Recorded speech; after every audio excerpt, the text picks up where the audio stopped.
লাঞ্ছিত করবো। এসব কুলাঙ্গাররা যদি আবার ক্যাম্পাসে এসে ঠাঁই পায়, তাইলে আমরা সাধারণ ছাত্র জনতা আমরা আর বসে থাকবো না।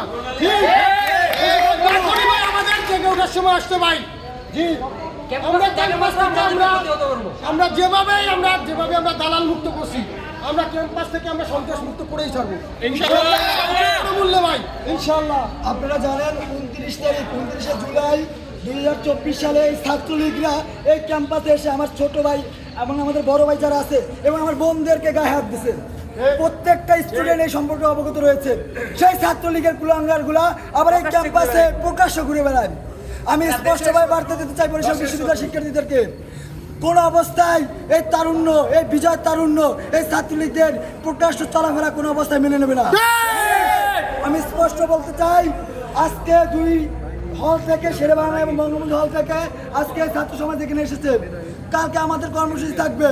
কোন অবস্থায় যদি দ্বিতীয়বার তারা এই পুনরাবৃত্তি ঘটায়, স্পষ্টভাবে বিবৃতি দিতে চাই, তারা যদি দ্বিতীয়বার এগুলোর যদি চেষ্টা পায়তারা করে, এই তাদের এই পায়তারা, তাদের এই ষড়যন্ত্র, তাদের এই অপচেষ্টা এই ছাত্র সমাজ রুখে দেবে, এই বরিশাল শিক্ষার্থীরা রুখে দেবে।